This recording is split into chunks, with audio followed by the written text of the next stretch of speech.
to him sharply. He had, of course, suffered indignities as a child, but he knew that we had a long way to go if there had to be social democracy in this country, if you have to have equality in the true sense.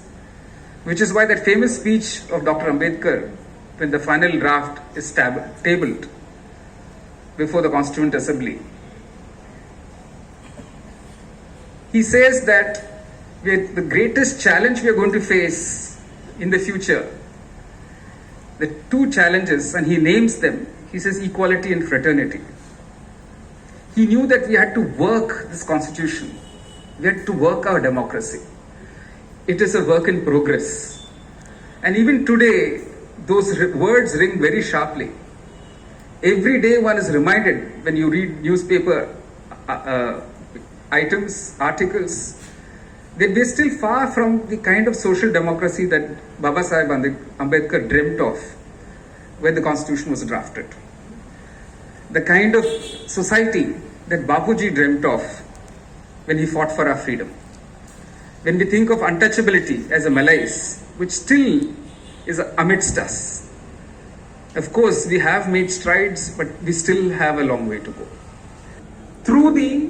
From within the law, if you look at Mahatma Gandhi's lifespan of those 20 years in South Africa, they have a written constitution, they didn't have constitutional courts like we have, they didn't have the facility of filing writ petition, they could ask for enforcement of fundamental rights, and yet, as a lawyer, he used the legal system. There is a brilliant book by a historian, as a lawyer in South Africa. I read it about a decade ago, and again, for me, it was an eye-opener because we've grown up reading Experiments with Truth. Gandhiji does mention briefly about his initial years as a lawyer, but doesn't give us the details of the cases he actually fought. And when you read Charles de Salvo's biography of Mahatma Gandhi's legal life, you realize that he used various tools that a lawyer would use, not just filing cases in court, studying legislation very carefully. Legislation that had come out from London. Gandhiji would study it so carefully and give his comments and file petitions to the government saying that this law is discriminatory, this is racist, this isolates a set of people, this is class legislation. So he was actually arguing all those constitutional values that we now argue in courts on Article 14. Gandhiji was doing it long ago. If you look at Gandhiji's life in Johannesburg, I don't know if the audience here is aware, Gandhiji began as a barrister at law. He was called to the bar in London. When he came to Durban in South Africa, he started as an advocate, arguing in court. It was a struggle to be invited to the bar because he was the lone, what they call, colored lawyer. He was the lone Indian lawyer in that entire bar in Durban. As it turns out, because of his exchanges in court, where he's taking on the system, he's taking on a judge who's sitting with prejudice, you could have the interest of the media there at that time. So the local Durban press covered every case that Gandhiji argued. And Charles de Salvo, fortunately, could have access to the archives of those newspapers in South Africa. And he gives us actually a complete verbatim account of what transpired in court.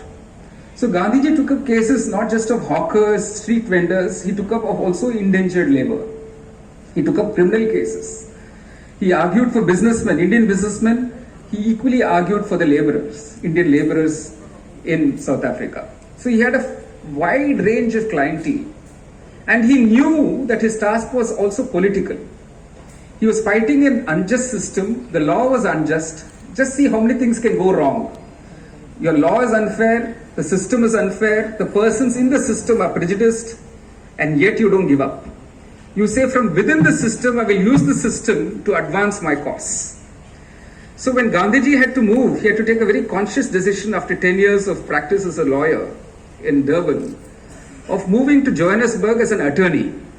Because of the racist rules of admission to the bar in Johannesburg, a colored lawyer could never be allowed to address the court.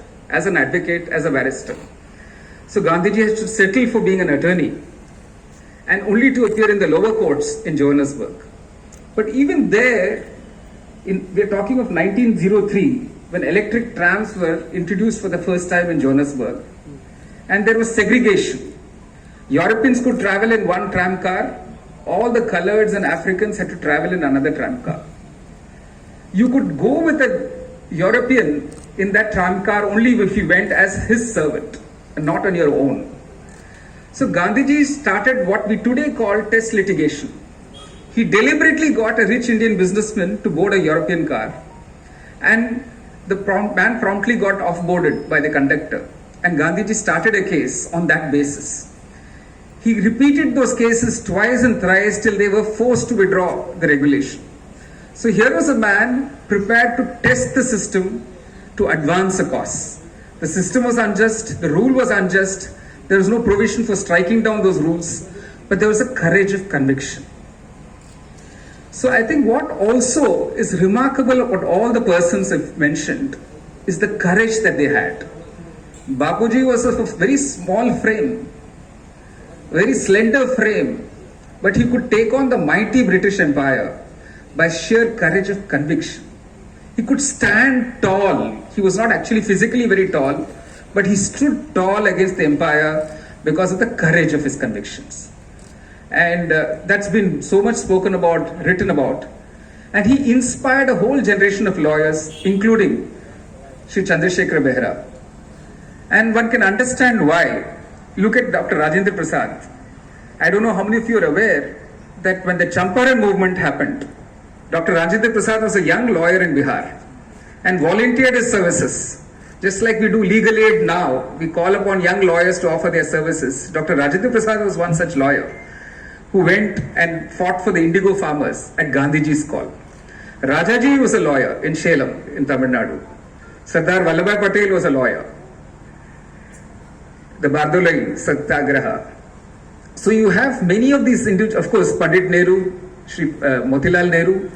Many lawyers got attracted to the freedom movement because here was a tallest person who himself came from the legal profession and understood what the legal system was at that point in time, understood inequalities, but also formed his values on that basis. All their personal experiences of humiliation, of discrimination, of defeats in court, it never deterred them.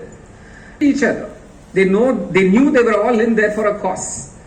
There was no you versus me and let us show who is better than the other. No. How does the cause get served? They believed in democracy, they believed in free speech, they believed in civil debate. When we look back today, are we really providing that kind of a space for free exchange of ideas, for free exchange of thoughts? Are we emulating the examples laid down by Sri Behera, Mahatma Gandhi, Dr. Babasaheb Ambedkar, Sardar Vallabhbhai Patel? If you see the exchange of letters between Sardar Vallabhbhai Patel and Pandit Jawaharlal Nehru, they have their differences, but there is a lot of civility. And that is what we need to learn from these lives. It is good to have statues, it is good to have garlanding of statues, but it is important to imbibe those values. So even when we look at Sri Chandrasekhara Behera's statue, we should not tell ourselves, oh, that was Chandrasekhara Behera, don't expect me to be like him. That was Mahatma Gandhi, he's on a statue, sir, please don't ask me to be like him. No, that is not what the statue is for. The statue is only to remind yourself, they also started as a human being like you and me, but they've carried forward because of the courage of convictions. They were not deterred by the losses that they faced, the defeats that they faced, because they knew they were fighting for a larger cause and a greater purpose. That is the inspiration that we all should draw from the lives of such great eminent personalities like Sri Chandrasekhara Behera, Sri Madhusudan Das, Sri Mahatma Gandhi, and many other freedom fighters who were also lawyers. I must also reflect for a bit on the legal system. We know that there have to be many changes in the legal system. We want the system to function better, to deliver better. We keep saying how the bar and bench should work together, and it does. When it works together, it's a wonderful result. The wheels of justice move as quickly as they should. When they don't work together, the wheels of justice come to a halt or slow down, and litigant public is waiting for the wheels of justice to move faster and faster. They've been waiting in our courts for a long time. So there are systemic changes that we should think of. The changes can come from within the system. Sometimes the changes can be introduced into the system. But we need to collectively put our heads together for legal reform to take place, systemic reform to take place, and our own attitudes and approaches to change. We've been approaching the legal profession in a certain manner in the last, let's say, 50 years, 60 years. We've lived with this legal system for more than 75 years. We need to revisit, and which we do. There have been law commission reports, there have been expert committee reports making suggestions, changes. But at the bottom of all this is the willingness for that change. We must keep ourselves open to change. One big change that has happened around us, and which is what I've been pushing for, and Dr. Ratha was also mentioning, is the use of technology in courts. I'm not for a moment advocating that technology will substitute what the judge should do or what the lawyer should do. That should not get substituted, will not get substituted. But it will make it easier for the lawyers to appear in courts. For instance, during the COVID pandemic, fortunately and hopefully we've come to the end of that, most of 2020 and most of 2021, we had the hybrid hearings in courts. Only 3 days ago, 2 lawyers from Koraput appeared in virtual mode before Justice B.R. Sarangi. They could present their case very well. At the end of the hearing, Justice Sarangi asked them, "Sir, can I ask you, where are you appearing from?" And he said, "Koraput." And it became clear that with the advent of technology, the distance between the lawyer and the court has shrunk. Today, if Dr. Ratha wants to appear in the Supreme Court, sitting in Sambalpur, he can easily appear. On the same morning, he can appear before the Chief Justice of the Odisha High Court. Within half an hour, he can appear before the Supreme Court of India. Within a further half an hour, he can appear before the Bombay High Court. And the next half an hour, he can go back to Shri Biranchi Mohanty's court and appear there as well. And it is all possible. Today, lawyers are doing that. They have one laptop open here, one desktop open there. They also have a phone as a fallback. Even if there's a power cut, you immediately take out the phone and you can appear through your phone. Conferences are being held like that. Clients' conferences with lawyers are happening virtually. We're able to do most of the functions, I wouldn't say all the functions, but most of the functions which we thought we wouldn't be able to do unless we were physically present, we're able to do it. It may not be 100% substitute for what happens in the physical mode. Certainly that will not be replaced. I myself have spoken about it, about how you can't make eye contact. It's very important for an advocate to make eye contact with the judge. Maybe that is missing. But it is not in every case that you will need that, making eye contact. And where in a certain case you insist there should be a physical hearing, if the situation so permits, you can ask the judge and you can of course appear physically, and that's the beauty of hybrid hearing. But in 8 out of 10 cases, lawyers are comfortable functioning in hybrid mode. I have had lawyers appearing from London in my court. It's of course the time zone difference, but it went seamless. I've had lawyers of course appearing from Bombay, from Delhi, from Chennai. All this is not thought possible even 10 years ago. I remember the Delhi High Court, we had to think of what we called a television kind of a room, where the teleconferencing, telepresence, this is what we called it. We call it telepresence, where you feel that you're in the same room as the other person, but only what's separating you is a television monitor. And we spent a lot of time devising it, conceptualizing it, and then when COVID happened, it became the most commonplace thing. Today the telepresence is happening in my court, in the Odisha High Court, and not just in my court, in almost every court in the Odisha High Court. It's happening in the district courts. Every judge in Odisha can, on the dais, conduct a virtual hearing. We've come to that point now. So we must rethink our positions, see how we can take full advantage of this facility that brings not only lawyers closer to courts, but also the litigant public closer to the courts. Actually, the courts can come to your doorstep through technology, and it is actually happening. Likewise, e-filing. Earlier, if somebody had to file a case in the High Court, Dr. Ratha would probably take the client with him to Cuttack, meet the lawyer in Cuttack, brief the lawyer in Cuttack, file the case in Cuttack, and then probably go back to Cuttack for the hearing. And then if Dr. Ratha had to take a client to the Supreme Court, same thing. Go to Delhi, take the client to Delhi, meet the lawyer in Delhi, file the case in Delhi. Today he can do both these things sitting in Sambalpur. Isn't that a big change? Isn't that making much easier for the litigant and for Dr. Ratha himself? So this is what we need to think. How can we shrink the spaces between courts and litigants, between courts and ourselves? How do we make use of all these tools? I go from district court to district court, opening what we call as e-facilitation centers. The court fee is paid in e-mode. The case is filed as an e-filing case. It's a paperless document. You can schedule your hearings. You can correct the draft in e-mode because if there are defects, you need to correct it. You can schedule your hearing in the virtual mode. Today, all of this is possible. You can file SLPs in the Supreme Court sitting anywhere in the country. So this facility, I'm encouraging lawyers to use. This is not to say that we will do away with physical hearing, not for a minute.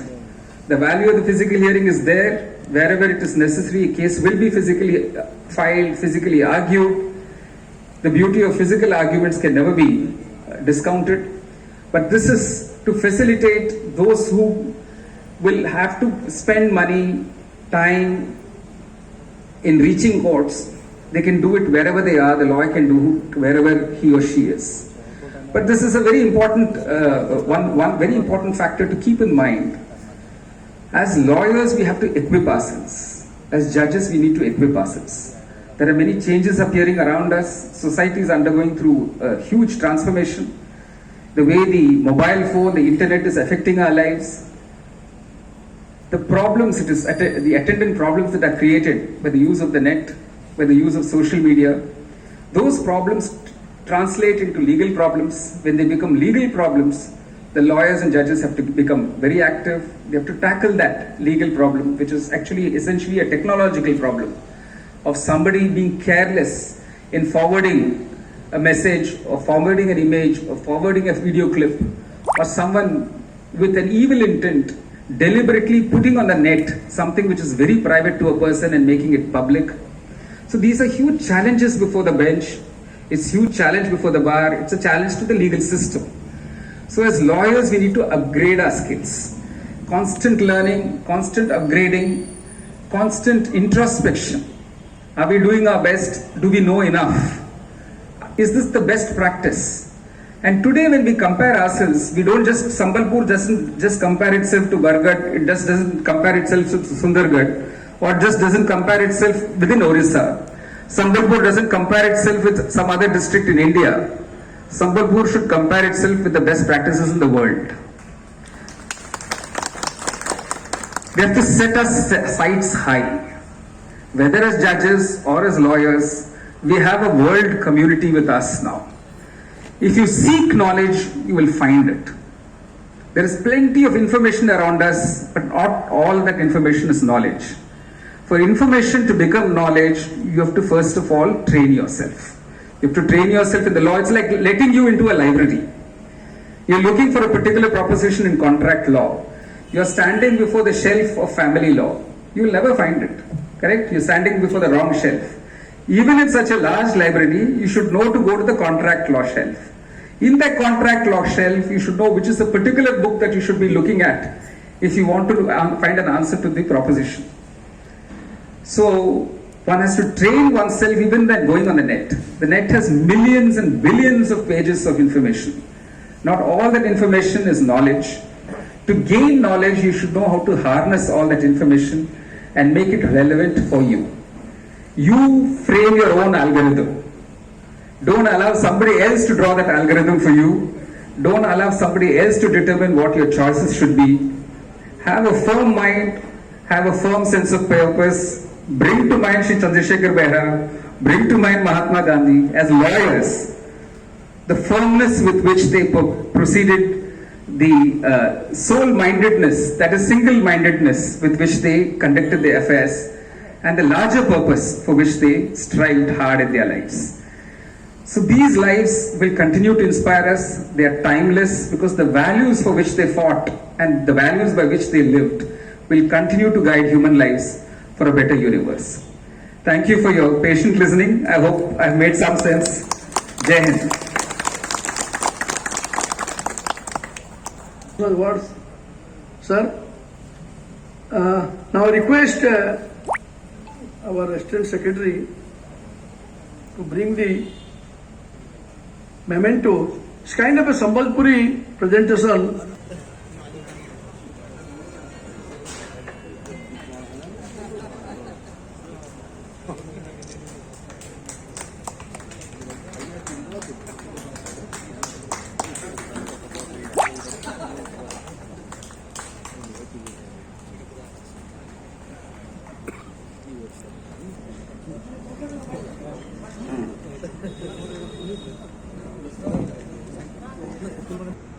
My heartfelt thanks to our district judge and other judicial officers present here.